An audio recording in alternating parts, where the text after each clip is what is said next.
Hukum dan HAM Edward Omar Syarif Hiyari. Selamat malam, Prof. Edi. Yang cantik, ini siaran Prof. Edi, di terlihat draft menawan terbaru saat ada 5 pasal memoderasi yang dialog. dihapus. Salah satu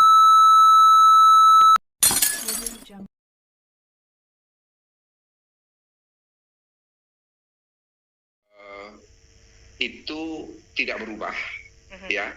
Tetapi ketika kami melakukan dialog publik di Medan, itu ada masukan dari akademisi Medan, Dr. Mahmud, yang meminta supaya itu harus ada pasal itu. Ya, saya apresiasi dengan masukan Dr. Mahmud, dan saya yakin dia ngerti karena dia memang dosen hukum pidana. Tetapi dia meminta untuk diberi penjelasan bahwa yang dimaksudkan dengan penyerangan harkat dan martabat presiden itu adalah menista dan memfitnah. Itu kita masukkan dalam penjelasan. Kemudian yang kedua, ini justru masukan ketika kita melakukan dialog publik dengan sejumlah mahasiswa hukum di Hotel Arya Duta Jakarta pada tanggal 24 Agustus. Itu saya ingat persis yang memberikan masukan yang cukup signifikan itu adalah seorang mahasiswa Fakultas Hukum dari Universitas Krishna Dwipayana. Dia mengatakan begini, seringkali kritik itu kan disampaikan pada saat unjuk rasa. betul.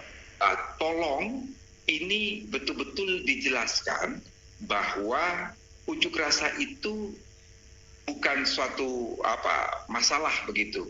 Akhirnya kita menampung aspirasi itu dan kita letakkan di dalam penjelasan. Jadi kalau kita orang hukum itu membaca suatu undang-undang, setelah kita membaca babnya, kemudian kita membaca pasalnya, kita harus melihat penjelasan.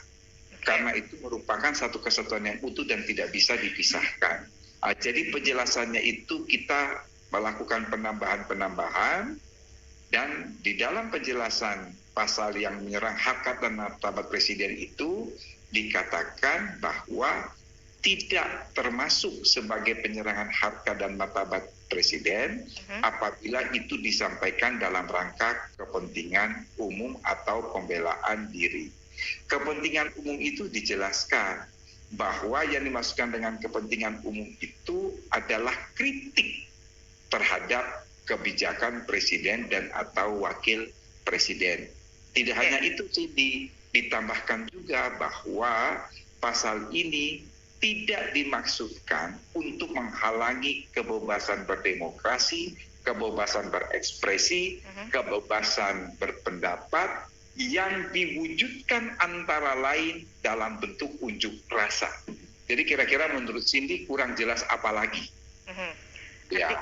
Oke, jadi menurut Prof. Edi ketika ada kritikan yang menyatakan bahwa pasal dengan penghinaan martabat harkat dan martabat presiden ini membungkam kebebasan berekspresi, kritik pemerintah, gugur dengan penjelasan itu? Oh, sudah gugur dengan penjelasan itu. Kalau masih kemudian juga penghinaan, pembedanya seperti apa, Prof. Edi? Karena biasanya pada aplikasinya ketika oleh penegak hukum juga bisa saja multitafsir juga ketika ini kritikan itu kemudian dianggap sebagai fitnah tidak berdasar. Apa pembedanya? Apa yang kemudian bisa meyakinkan bahwa yang dilakukan adalah kritik, bukan fitnah dan hal yang dimasukkan tadi? Iya, jelas sih. Penjara dipidana maksimal 3 tahun penjara ya, Prof. Edi? Ya. Oke. Betul. Baik. Ada juga pendapat dari ICJR yang meminta hukuman pidana digantilah dengan kerja sosial maksimal 6 bulan. Apakah ini memungkinkan untuk dilakukan?